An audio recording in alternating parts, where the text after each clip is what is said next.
Welcome to this, your daily 180 Bible study. Thank you for being with us today. I hope you're sharing these studies with your friends.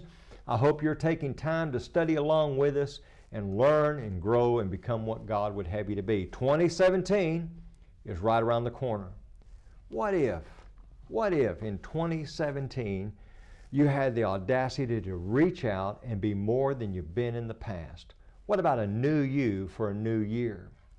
Would you dare to love God more and more? Would you dare in 2017 to put God first in your life? There's a lot of things that people put first. Oftentimes we think to ourselves, well, I've got to put my job first. I've got to feed my family. I've got to pay my bills. And listen, all that's important. All that's good. But we also need to remember we've got to put God first. Some people put recreation first. We've got to have some downtime, got to have some me time. All of that's good as well. But still, God has to be at the very top of the list. Oftentimes people ask the question, what is the meaning of life? Well, the meaning of life is summed up in Matthew chapter 22, verse number 37. Jesus was asked the question, what is the greatest command? And Jesus said, you shall love the Lord your God with all your heart, with all your soul, and with all your mind. This is the first and great commandment.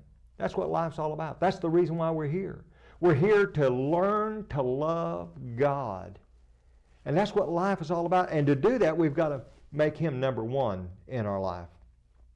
In the book of 2 Corinthians chapter 8, Paul is encouraging the church at Corinth to be true to the financial commitment that they have made to help the needy saints in Jerusalem. And he gives them the example of the Macedonians. And in verse number 5, he says something very interesting there. In verse number 5, he says that they gave themselves first to the Lord. They gave beyond what Paul ever imagined that they would give. And here's the reason why. They gave themselves first to the Lord. You know, we think about that, the importance of that. 1 Peter chapter 3 in verse number 15 says, sanctify the Lord God in your hearts. That's the idea. To be sanctified is to be set apart, to be made holy for the purposes of God.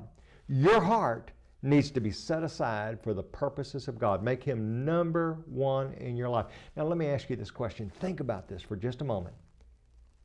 In 2017, if you made God number one in your life, what would have to change? Well, if God's not number one, make those changes. It's so important. What if in 2017 you made God first and foremost in your life? Join us again tomorrow for your Daily 180.